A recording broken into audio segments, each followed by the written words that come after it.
자, 이어서 나우차이나 들어가 보겠습니다. 유진투자증권의 백은비 연구원입니다. 연구원님, 안녕하십니까? 네, 안녕하세요. 유진투자증권 백은비입니다. 네, 자, 이번 주 화요일이었습니다. 1분기 중국의 GDP, 그리고 산업생산, 소매, 판매, 고정자산 투자 실업률까지 한 번에 같은 날 당일 딱 나왔는데 약간 다 좀 섞이는 걸로 저는 판단을 좀 했었습니다.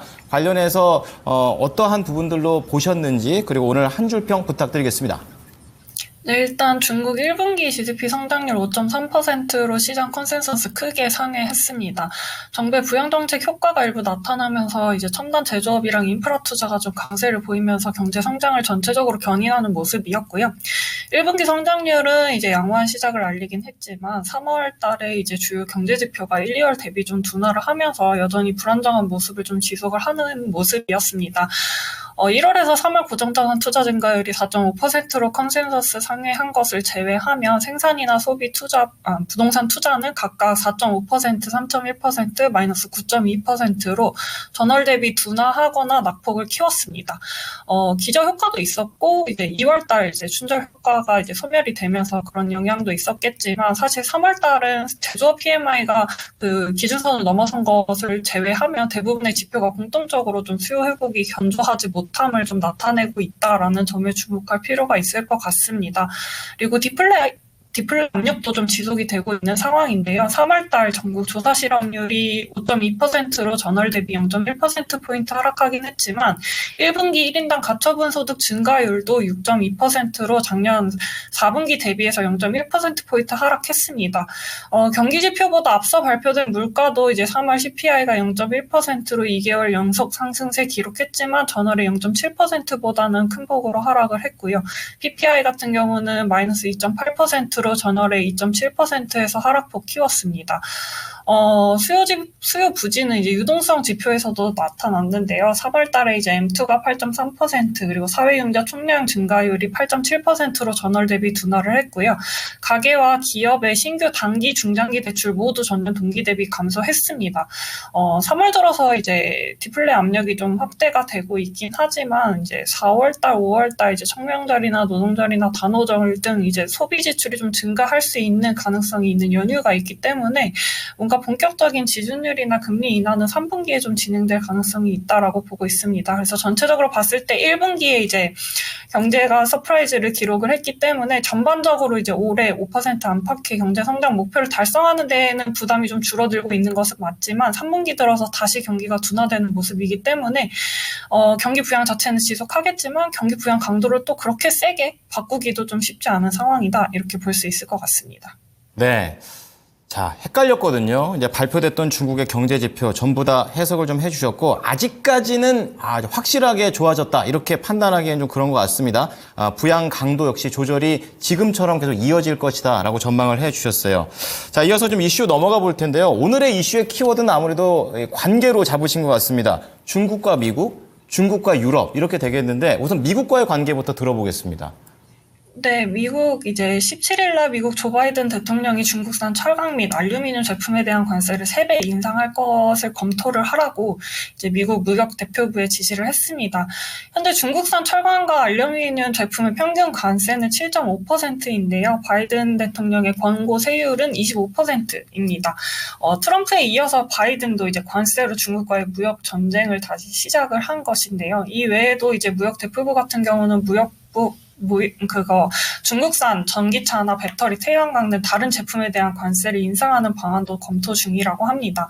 아무래도 이제 11월 달에 이제 대선을 앞두고 중국의 과잉 생산에 대한 우려를 의식해서 이제 러스트벨트의 노동자 표심을 고려해서 이런 조치를 좀 내려진 게 아닌가라고 보여지고 있는 상황인데요.